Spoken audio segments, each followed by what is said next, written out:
দোয়া কুনুত ছাড়া কি ভিতরের নামাজ হবে? কেউ যদি নামাজে দোয়া মাসুরা না পড়ে তার নামাজ হবে কিনা, খাটের উপর নামাজ পড়া যাবে কিনা, বিপদকারী আত্মীয়ের সাথে সম্পর্ক না রাখলে কি গুনাহ হবে, কাঁচা পেঁয়াজ রসুন খাওয়া জায়েজ আছে কিনা, ফজরের নামাজের পর ঘুমানো শরীয়তে বিধান কি, নাপাক অবস্থায় হাদিস ইসলামের বই ধরা যাবে কিনা যেখানে আরবি লেখা আছে, রুমে অ্যাটাচড বাথরুম থাকলে সেই রুমে নামাজ পড়লে কি নামাজ হয় না, সালাতুত তাসবিহ নামাজ জীবনে একবার হলেও পড়তে হবে একথা সত্যতা জানতে চাই, ডিভোর্স হয়ে যাওয়ার পর সাবেক স্বামীকে নিয়ে কোনো কিছু ভাবা যাবে কিনা, মহিলারা নামাজে উচ্চস্বরে কেরাত পড়তে পারবে কি না, পেঁয়াজ খেয়ে মসজিদে গেলে কি গুনাহ হবে, আইসক্রিম খাওয়া কিংবা বৃষ্টিতে ভেজার পর ঠান্ডা লেগেছে এমন কথা বললে কি শিরক হবে, হারানো টাকা কি করব, মালিককে অনেক খোঁজাখুঁজির পরেও পাই নাই, বয়সে বড় মেয়েকে বিয়ে করা যাবে কি, মহিলারা নামাজে উচ্চস্বরে কেরাত পড়তে পারবে কি না, এটা জানতে চেয়েছেন মেঘ রহমান। আপনি মহিলারা উচ্চস্বরে নামাজে কেরাত পড়বেন না, তবে ঘরে যখন নামাজ পড়বেন রাতের নামাজগুলো গুনগুনিয়ে তারা অবশ্যই আদায় করতে পারবেন। নাপাক অবস্থায় হাদিস ইসলামের বই ধরা যাবে কিনা যেখানে আরবি লেখা আছে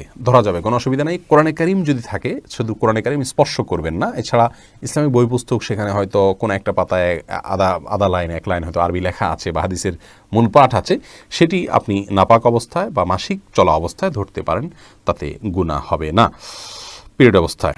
এরপরে নাফে চৌধুরী আপনি জানতে চেয়েছেন সালাতুত তাসবিহ নামাজ জীবনে একবার হলেও পড়তে হবে একথা সত্যতা জানতে চাই, এ বিষয়ে একটি হাদিস পাওয়া যায়, নবী করিম সাল্লাল্লাহু আলাইহি ওয়াসাল্লাম তার চাচা আব্বাস রাদিয়াল্লাহু তাআলাকে শিক্ষা দিয়েছেন, এই হাদিসটি পাওয়া যায় এবং এই হাদিসের উপর ভিত্তি করে এবং আরও কয়েকটি হাদিসকে সামনে রেখে মুহাদ্দিসদের অনেকেই ফুকাহা ইকরামের অনেকেই সালাত পড়াটাকে মুস্তাহাব বলেছেন, যদিও এই হাদিস সনদের দিক থেকে আপনার বিশুদ্ধতার মানদণ্ডে উত্তীর্ণ নয় অনেক মুহাদ্দিসিন ইকরামের গবেষণা অনুপাতে, সেই জায়গা থেকে এই সমস্ত মুহাদ্দিসিন ইকরাম বলেন যে না, এটি আপনার জীবনে একবার পড়তে হবে এমন কোনো কথা নেই। শারমিন নাহার জানতে চেয়েছেন নামাজের শেষে জায়নামাজ সালাম করার এবং তাসবিহ তেলাওয়াত করতে চুমু দেওয়ার বিধান কি, নামাজ শেষে জায়নামাজকে সালাম করা কিংবা তাসবিহ কোরআন তেলাওয়াত এগুলোকে আপনার চুমু দেওয়ার কোনো বিশেষ প্রয়োজনীয়তা নেই, বরং এগুলোকে যদি কেউ সিস্টেম মনে করেন, এগুলোকে যদি কেউ তেলাওয়াতের আদব শিষ্টাচার হিসেবে বানিয়ে নেন,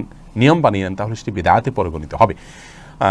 আমরা যে নামাজে সিজদা করলাম এটার সাথে আমাদের চুমু খাওয়ার বা এটার প্রতি শ্রদ্ধা দেখানোর মতো কিছুই নেই। যে তাসবিহ আমরা ব্যবহার করলাম সেটা ব্যবহার করার সাথেও সেটাকে শ্রদ্ধা করারও বিশেষ কোনো কারণ নেই। হ্যাঁ, কোরআন কারীমে আল্লাহ তাআলার কালাম, সেই জায়গা থেকে আপনি ভালোবেসে কখনো চুম্বন করলেন ভিন্ন কথা, কিন্তু যদি আপনি তেলাওয়াত করলেই এটা করতে হবে এমনটি আবশ্যক বানিয়ে নেন তাহলে সেটি পরিত্যাজ্য হবে। নীল কাব্য জানতেছেন ডিভোর্স হয়ে যাওয়ার পর সাবেক স্বামীকে নিয়ে কোনো কিছু ভাবা যাবে কি না, না, সাবেক স্বামীকে নিয়ে আপনার স্বামী স্ত্রী সুলভ যে সমস্ত ভাবনা আছে সে সমস্ত ভাবনা যা করা জায়েজ হবে না, যদি মনে কখনো শয়তান আনেও সেটিকে ভোলার চেষ্টা করতে হবে। এরপরে সুইটি আহমেদ জানতে চেয়েছেন গীবতকারী আত্মীয়ের সাথে সম্পর্ক না রাখলে কি গুনাহ হবে, গীবতকারী আত্মীয়ের সাথে সম্পর্ক যদি কেউ না রাখেন তাহলে সেক্ষেত্রে অবশ্যই গুনাহ হবে, কারণ গীবত করার কারণে কারোর সাথে সম্পর্ক ছিন্ন করা যাবে না, তিনি অপরাধ করছেন, অপরাধীর সাথে সম্পর্ক ছিন্ন করার নির্দেশ ইসলাম দেয়নি যদি তিনি রক্ত সম্পর্কে আত্মীয় হন।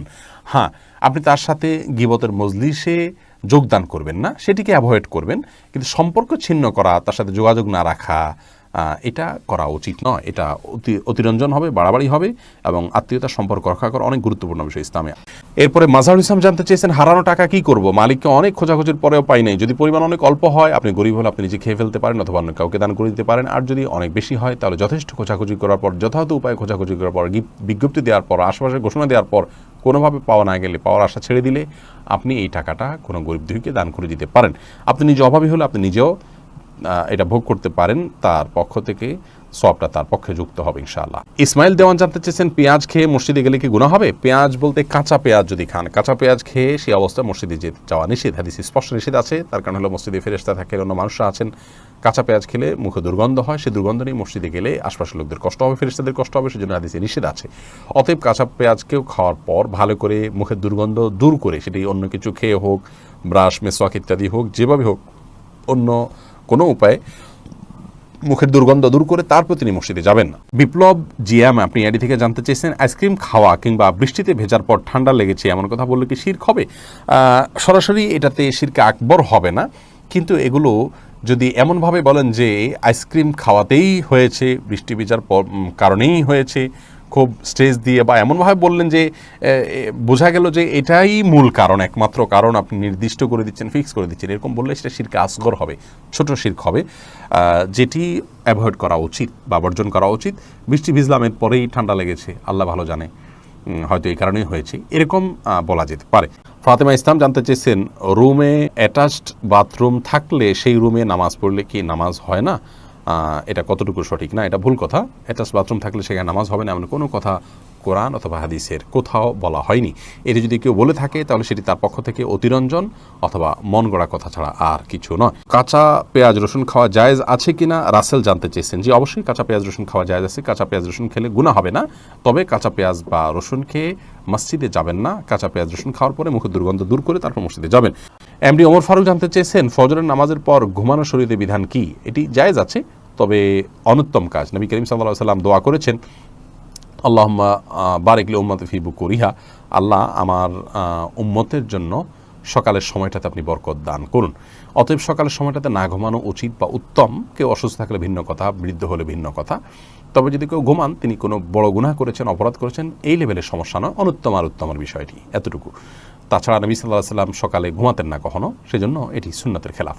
জান্নাতুল ফেরদাউস আপনি জানতে চেয়েছেন, খাটের উপর নামাজ পড়া যাবে কি না? জি, অবশ্যই যাবে। খাটের উপর নামাজ পড়াতে কোনো অসুবিধা নেই। অনেকে মনে করেন যে খাটের উপরে বা বিছানা চাদরের উপর নামাজ পড়ার জন্য, বিছানা চাদর ধোয়া থাকে, পরিষ্কার থাকে, নাপাক দেখা না যায়, কোনো নাপাকের আলামত না থাকে, তাহলে সেখানে সালাত আদায় করতে কোনো অসুবিধা নেই।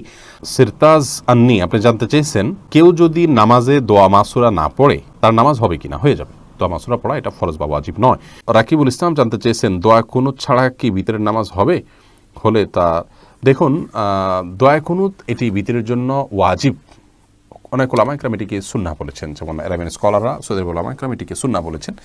তো সাধারণ এবং স্বাভাবিক অবস্থাতে ভিতরের নামাজ এটিতে দোয়া কুনুত পড়া উচিত, এবং কোনো কারণ ছাড়া দোয়া কুনুত ছাড়া নামাজ পড়া উচিত নয়। হ্যাঁ, কেউ নন মুসলিম হলেন, তিনি জানেন না, তাহলে তার জন্য জায়েজ আছে। বিকল্প হিসাবে তিনি যে কোনো দোয়া ওই জায়গায় দাঁড়িয়ে করলেন আল্লাহর কাছে, তাতে ইনশাআল্লাহ বিদনিল্লাহ তার ভিতরের সালাত আদায় হয়ে যাবে, কিন্তু এটাকে নিয়ম বানিয়ে নেওয়া উচিত নয়।